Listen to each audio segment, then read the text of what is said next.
예, 네 번째 주제는 이도, 윤도, 즉 이재명 후보도 윤석열 후보도죠. 깎아주자.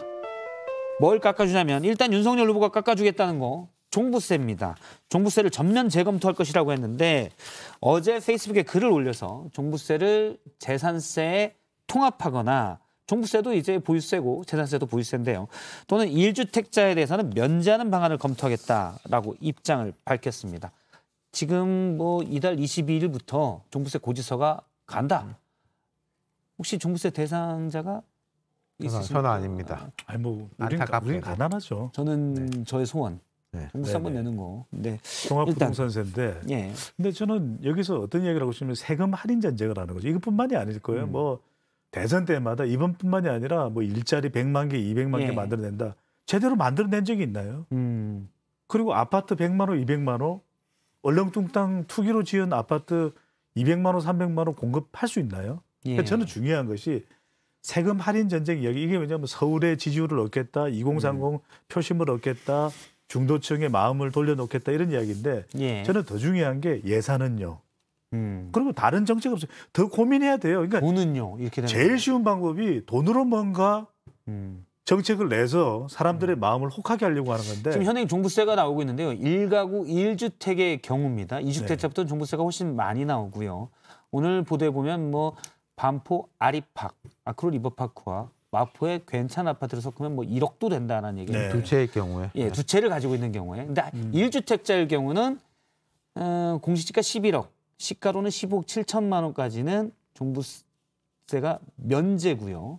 예, 종부세가 면제가 되고 그다음에 그 넘는 금액에 뭐 과세 표준이라고 하면 여기서 공정시장 가격 비율도 해야 되고 좀 복잡하긴 한데 약 0.6% 정도에서 한 30억 원이 넘는 아파트의 경우 종부세가 제가 보니까 500만 원 정도 이렇게 현재는 나오고 있다고 합니다. 1가구 1주택의 경우. 2주택은 이제 좀 훨씬 많이 나오고요. 예. 저는 뭐 동의해요. 거의 똑같은 이야기인 거고 이게 이런 게 각 보면요. 양 후보들이 되게 다른 것 같이 막 싸우지 않습니까? 예. 가만히 보면은 미투 전략을 하는 경우들이 되게 많아요. 어. 누가 뭐 깎아준다 그러면은 나는 반대다. 재정이 얼마나 중요합니까? 못 깎아줍니다로 가는 게 아니라 나도 깎아줄게요. 뭐 군복무 뭐 몇 달 줄인다 그러면은 나도 할게요. 이게 반대가 아니 가만히 보시면요. 이게 표심이 있으니까요. 거의 이렇게 같이 가는 경우들이 많은데. 그럼 먼저 깃발 꽂는 게 장땡이네요. 그러니까 딱 거기다가 아니, 부적절한 더 이제 뭐 공약인데. 네. 받고 더블로 뭐 이런 식 받고 경쟁까지 더블. 이제 네. 되니까 참 안타깝죠. 일단 오늘 민변이 여기에 대해서 입장을 냈는데 시가 20억 원 아파트의 종부세가 125만 원 정도다. 이제 고령자는 또 감면되는 게 있어서 70세가 10년 정도 보유했을 경우는 종부세 25만 원인데 이게 앞서 20억 원 정도 집값이 최근에 많이 올랐는데 네. 이 25만 원 이것도 다 면제해 줘야 되냐. 어쨌든 이런 입장으로 민변이 낸 바 있습니다. 그런데 윤 후보를 부자 본색이다. 종부세 1가구 1주택 종부세를 면제하는 방안을 검토하겠다니까 부자 본색이다라고 민주당에서 의견을 냈었는데 네. 그런데 이제 민주당도 양도세를 좀 완화하자라고 라는 입장입니다. 이 부분은 또 어떻게 보십니까? 아니 부동산 전쟁이죠. 그러니까 이제 부동산을 어떻게 해서 좀 제한을 해서 새로운 정책을 내놔서 이제 유권자들의 마음을 사로잡을 건데 이해는 돼요. 이게 솔깃할 수 있습니다. 예. 특히 이제 서울 지역이나 또 50대도 우리가 20, 30대만 볼 게 아니라 이번 대선은 50대의 전쟁이기도 해요. 그런데 문제는 뭐냐면 이게 왔다 갔다 또 다음 지방선거 때 총선 때 또 부동산 정책 달라질 거 아니겠습니까? 저는 예. 이걸 먼저 기준을 잡아야 돼요. 앞으로 부동산 정책을 세금 정책으로 갈 건지 그러면 투기 건설 정책으로 갈 건지 예.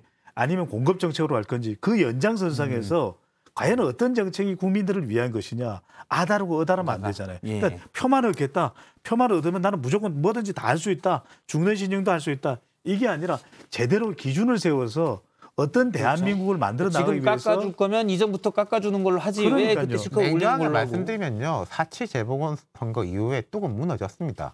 송영길 대표 체제 들어오고 민주당이 오히려 주도해가지고 재산세 과표를 낮췄거든요. 그 연장선이 가고 있는 건데 그러니까 뭐 그 흐름을 누가 막겠습니까만은 그래도 좀 서로 자제하는 최소한 야 이건 너무하잖아 한번 브레이크가 걸렸으면 좋겠어요. 일단 뭐 양도세 앞서 본 게 이제 1가구 1주택 기준인데 1가구 1주택의 경우는 양도세가 이제 부담이 될 수 있죠. 서울의 평균 가격이 시가가 뭐 10억이 넘었기 때문에 부담이 될 수 있는데 좀 미리미리 그러면 고민을 했어야지 선거 앞두고 이런 거는 적절한가라는 고민이 집 안 좀 팔겠죠. 있습니다. 그리고 팔고 싶은 분들. 예. 앞으로 저기 달고나 저기 제한은 계속 나오겠죠.